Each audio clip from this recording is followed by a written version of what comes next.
Welcome back to the 57th edition of the oldest and most prestigious youth match racing championship in the world, the Governor's Cup, hosted annually by Balboa Yacht Club. We're out in the Pacific Ocean.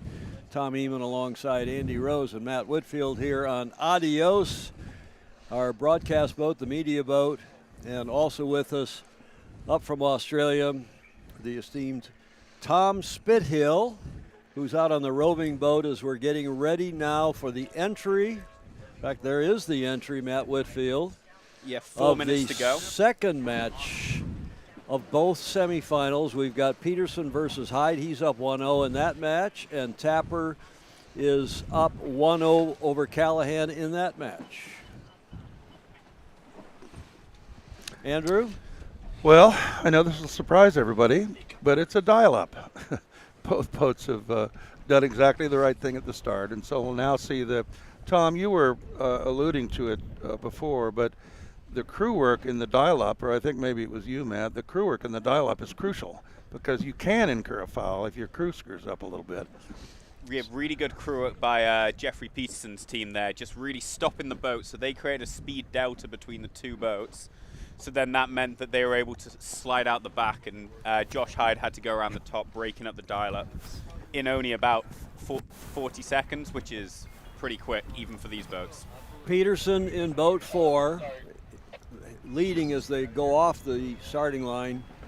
In boat 6 is Josh Hyde, Jeffrey Peterson, Josh Hyde. Peterson leads this semifinal 1-0, first to win 3. Quite an interesting manoeuvre here on the committee boat by Peterson's come around the Grand Banks, a beautiful start boat, and he's purposely over-trimmed his sails and used a bunch of rudder to see if he could get Hyde to go to windward of him.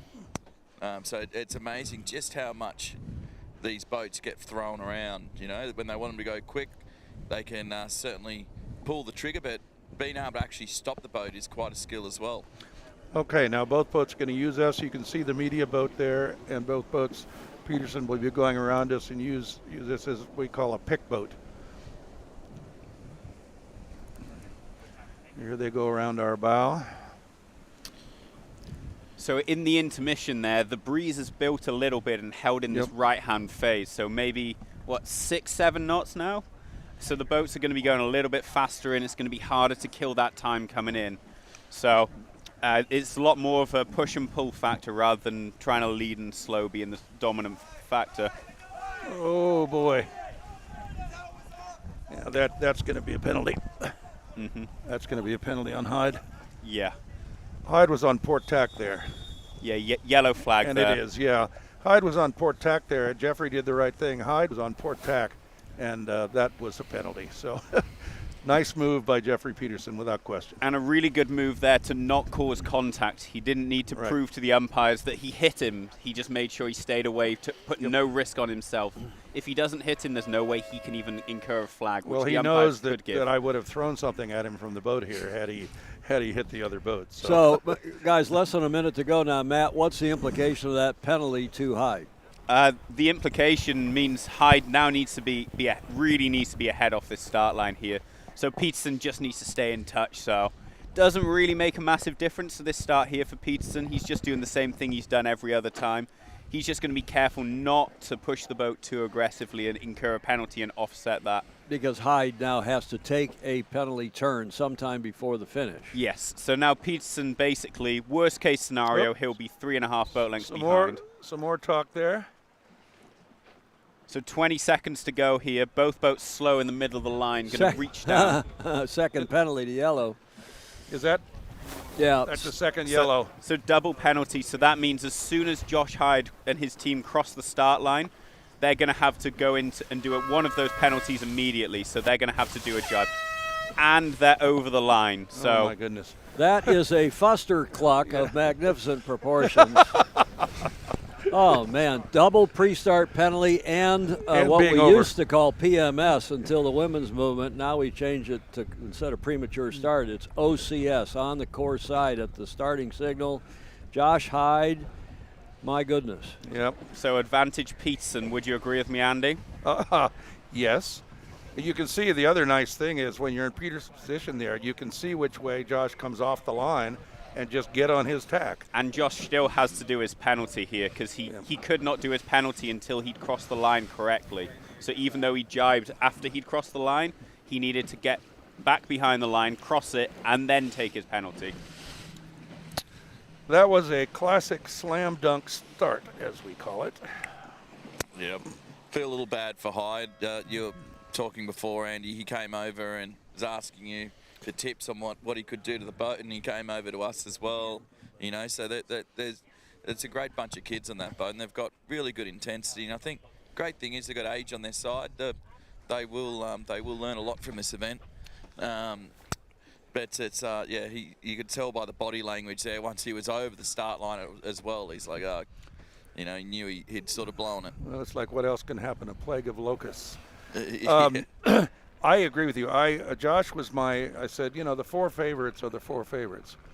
But Let's go back to the second now semifinal match.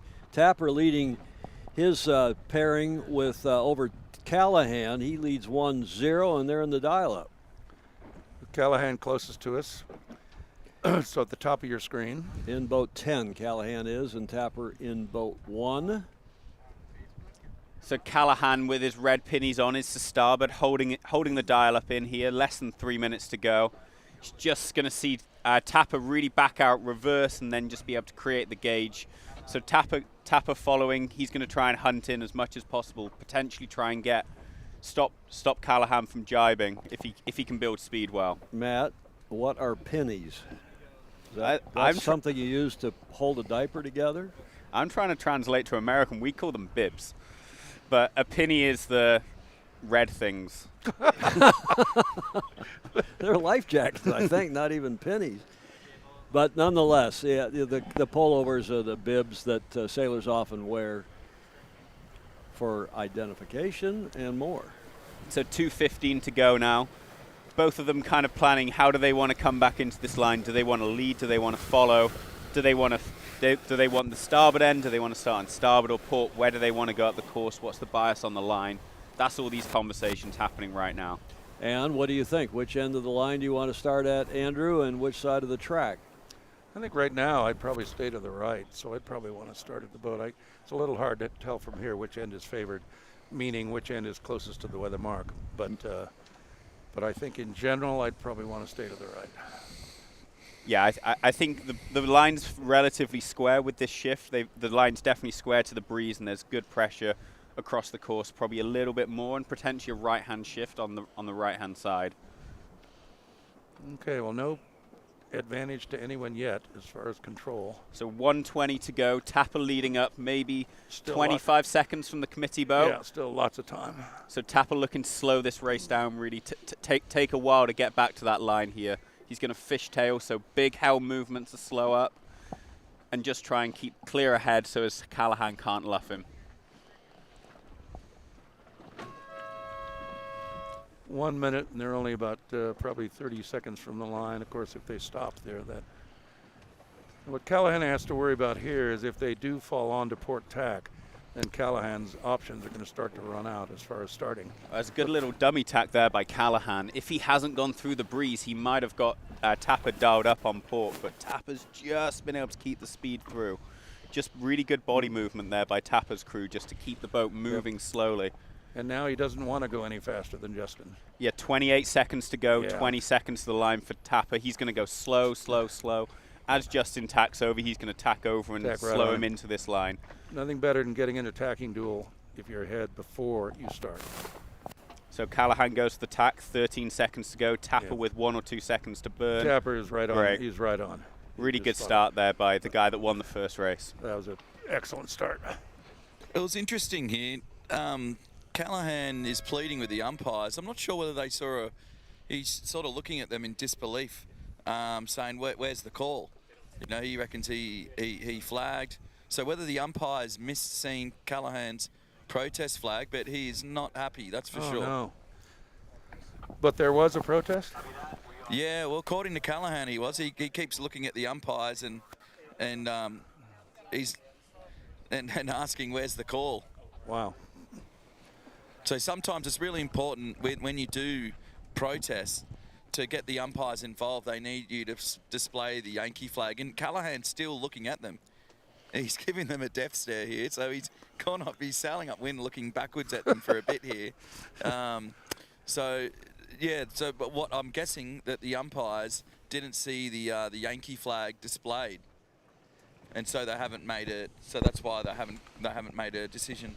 And the whole while, Tapper's got 3 guys on the side, sailing as fast as he can upwind, extending. The Yankee flag, to which Tom is referring, is a red and yellow striped flag, code flag Y in the naval signaling alphabet of flags, and that is the protest flag that invites the umpires to make a ruling if one of the other teams thinks that their opponent has broken a rule, a right-of-way rule, the Yankee flag. Man, there's a big lead here in this first match coming back to the gate on leg 2 with Jeffrey Peterson already up 1-0. Is 10 boat lengths, maybe more, Dr. Bray, ahead. Christine. And still a penalty owed by Mr. Hyde, who's It's had a bit of a interesting, start, not to do too much Arthur Conan Doyle here, but this is a bit of a Jekyll and Hyde series by Mr. Hyde, and he's had moments of brilliance and some moments of just sheer, cretinism. Well, I think it's important. I think it's important, though, to note that, at the start of this series, with 8 of the 12 returning, you would expect that the top 4 were probably the favorites to be the semifinalists again. But I after Josh's record this last year in New Zealand and Australia, I said I think he's the dark horse here. He's the one that could get into the semis, and indeed he did. And you called it Monday night. Yeah. And to the dismay of Morgan Pinckney, who was a semifinalist last year and has not made it to the semis this year. So I think, he's only 20, and he's in that wonderful Royal New Zealand Yacht Squadron program. We're going to hear from him in the next couple of years. Up the beat here, guys. It's interesting. Matt raised earlier that Tapper and his crew, they're actually hiking upwind. Callahan's got 2 of his crew sitting in the middle of the boat. So it's Tapper is just absolutely opening up a lead here upwind, and I don't know whether in Callahan, if he's inside his head at the moment, still stewing from that call off the pre-start. He's going to have to try and clear his head and try and get himself back in the game here.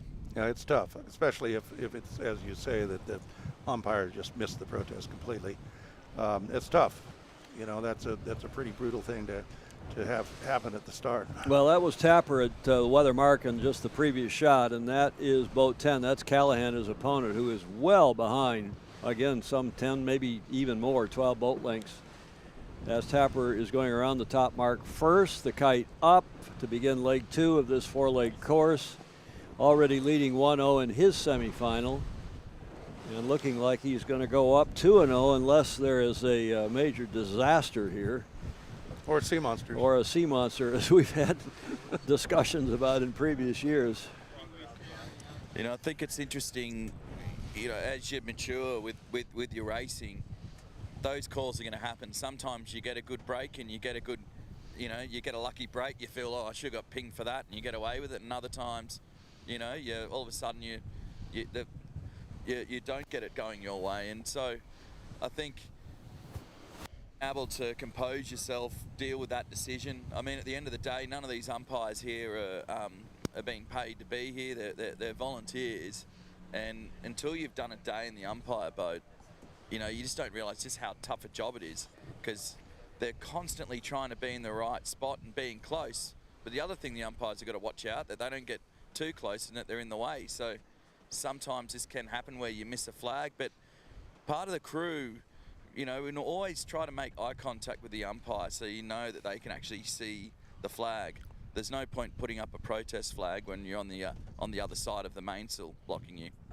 I think that's very well said, Tom. I think the umpires are amazing. I mean, they work very hard all day. All we have to do is sit in front of a microphone and say silly things, but they really are out there working all the time. And again, as we said early in the program, Tom, without without your leadership and some of the people in the Congressional Cup way back when, we'd still be going to protest rooms after this. So Well, this and is worse great. than that, and thank you both Tommy and Andy, because the umpires are most of the time, I mean, they're only human and nobody's perfect, least of all me, but we have found over the many years that umpires are much more accurate and vis-a-vis, reverse going into a protest hearing 4 hours later back on shore. So we are really blessed with a world-class crew here that our regatta chair, Christine Gribben, has brought together, led by Damien Bolderoo from Australia, back for his second go as the chump, the chief umpire.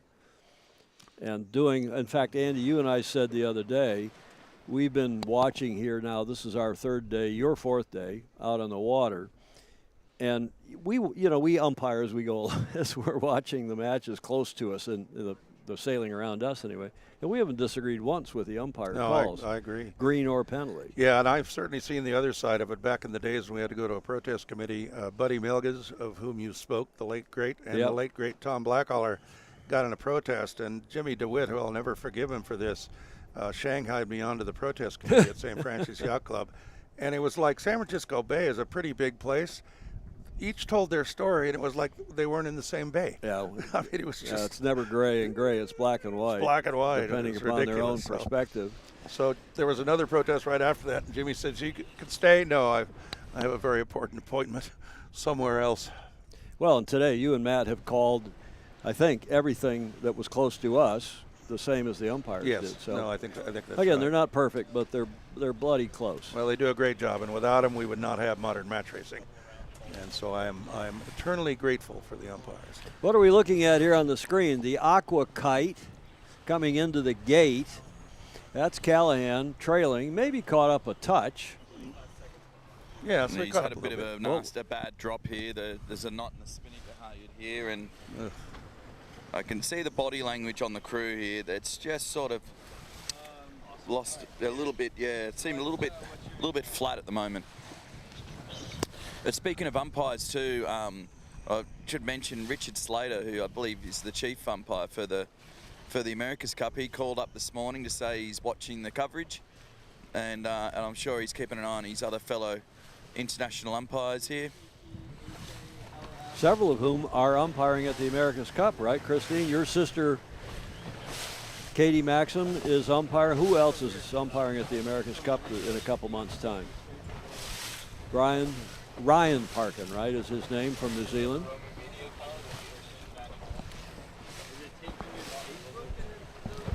Richard Slater, I did, Tommy, I think I did 3 America's Cup campaigns with him, as he was the racing rules advisor and I was the kind of the big picture rules advisor, or the foreign minister for the team. And he is one of the Australian, of course, and one of the very best in the world. And do you know his umpiring nickname, Tommy? No, what is it? Lord Rum Punch. Well, the one thing for those who have seen, I think it was maybe last America's Cup, they showed the picture of this umpire on TV, and I'm like, who is it? But it was Richard. Seemed to have lost half his body weight. He's a completely new man at the moment. You actually catch him out wing foiling in my home waters of Pittwater. So he is slim and trim. Yeah. So shout out to you, Dickie. Dickie. Yeah. I've never heard him called that. I'm going to start using that. Richard. Dickie Slater. Richard. Coming into the finish. Just another day at the office for Jeffrey Peterson. The gate's gone. If you're looking for the gate out, out front of the finish line, it's because the race committee have moved the gate to leeward of the finish line, because we're headed back to Balboa Yacht Club after the finish of these 2 matches. Jeffrey now will go up 2-0. Looking like your predictions, gentlemen, were correct. Got one more to go to win the semi. Jeff over Josh Hyde, now leading that semi-series 2-0. Well, can we see if we can get Rob Braybrack here? Rob, you ready to come join us?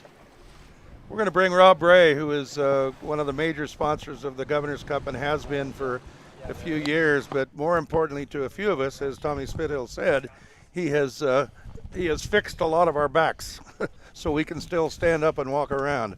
He's one of the top neurosurgeons in the United States. And elbows. And knees and elbows and all those other things. So as Tommy said, Rob can fix just about anything.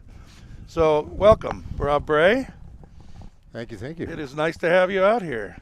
It's Rob, I'll tell a little story on Rob. I hadn't really, Rob is relatively new to the area and joined the yacht club. I was honored to be his sponsor years ago, but he came out and watched the Governor's Cup and just said those starts are the most exciting thing I've ever seen. And ever since, he's been a major sponsor of the Cup. So do you still feel that way here? I think you've got me hooked here. Excellent. And it's doing nothing but going up. What we're seeing out there today is just truly unbelievable. The level of talent so deep down the field is just phenomenal. And the number of things we're seeing, true match racing. And then the top two are just, they're shining, and they've just found that little bit extra, that whatever it is, whether it's reading the wind or it's their boat trim or their weight or their sail, just every little piece, but they've just found a groove. We're shaping up to see an unbelievable final. Yeah, this I is agree. the best racing you ever see. So, Rob, has anybody ever told you have a good radio voice? No. I need to find another job here. You do, indeed. Well, it is exciting, and I think what's also exciting is that the growth of match racing, in the United States, and now I was so glad to hear from Tom Higgins from Ireland that match racing is really starting to take off this last year or so. So, Tom Higgins had a very good regatta here in a very tough fleet, and he's only been match racing for about a year and a half. So it's pretty amazing what these sailors can do, and their learning curves are just magic. But he's raced in a lot of them, and he's gaining every time. Well, it's why we want to support it, take it out. The future of our sport of sailing, which we've all grown to love, but the future of our sport is right here in front of us. It's the youth, as you say, in real boats that are competitive down to the inch of where they go. Yeah. And I think we're seeing it here. We've got some bright stars for the future. The moves from Sienna out there. Come on, the 15 is. I know. So he's going to be a rock star. But you get a whole lineup. Yeah. But this is the future of the sport. Yep. Right here, growing for the future. I couldn't agree with you more. This is where it is at, and boy, is it at now for the finals. Gentlemen, let me just jump in here for a moment, because we got coming into the finish line now Cole Tapper. Carry on in a sec, but we got Cole Tapper, Andy, coming in boat 1, and he is about to win his second semifinal match and go up 2-0 over the Callahan team, coming in with the light blue kite behind. So your predictions, Rob, you and I said 3-1, I think, for these, and we may be looking a little. I said 3-1 and 3-0. 3-1 and 3-0. Okay. Well. But I'm. Yeah. They're just a touch above. But if you looked at this fleet, those two, just to reinforce what I've said, have more match races under their belt than anyone else, and that's a big difference. There's a growth curve for sure, and there's an experience level. We saw in the start here with Jeffrey. It was just flat out. He put him in that position. He did. Used the boat, picked him off, just put him right there, and then very kindly backed out without damaging anybody's boat. But it's that type of learning curve and that experience. It's just, it's irreplaceable. But yeah, it is. It's just, it's exciting to see. And as you said, some of these races, how many races have we had with the boats overlapped at the finish? Sienna must have won that one race by about 6 inches. At least. It was amazing. Yeah, no, it's tight racing through. The two experienced teams are showing some dominance now going in, and we're going to see an amazing final.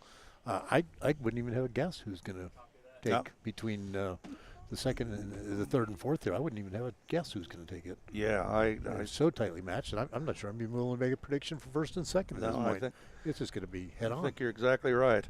Well, so, Rob's company is Disc Sports and Spine Center, and it is a tremendous organization with some tremendous physicians and staff and all that, and also have literally, with a lot of our crew on It's Okay, have kept us all able to still sail on It's Okay. So we very much appreciate it. I will tell the one story, Rob, that I had my back problem and I literally couldn't move, and I live on the second floor of my house, with a spiral staircase. And so Rob sent his anesthesiologist over, and then 3 of his biggest male nurses, and they carried me down the stairs in a blanket. Now that is service And from sent a you, and medical sent you officer. home the next morning. It sent me home the next morning. We had the operation at 7 a.m., and I literally couldn't move. And at 9 a.m., I was walking around with absolutely no pain, and that was 4 years ago, and there's still no pain. So thank you. But I asked Rob what he did in there. He said, I just went in and fiddled around a little bit. I just cleaned it up a bit. Well, thank you for introducing me to Balboa Yacht Club and getting me involved. Andy's been my sponsor, and Well, we're you've it's become been a real great pleasure to be friend, and the Governor's Cup, literally, we couldn't do the Governor's Cup without the help of you and all the sponsors, but especially the major ones. I should tell you tonight, I don't know if you've met him, but Jack Crow will be there. He was 100 years old. Jack and his wife will be there, and so we're gonna give all of you guys a shout out again. But be sure and meet him. Jack's a special. He's a special man. So, okay. Well, thank you, Rob Ray. Thank you.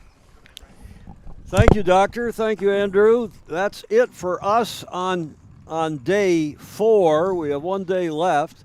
We'll go back to Balboa Yacht Club now and have the press conference with the semifinalists, the 4 semifinal skippers. Andy will conduct that.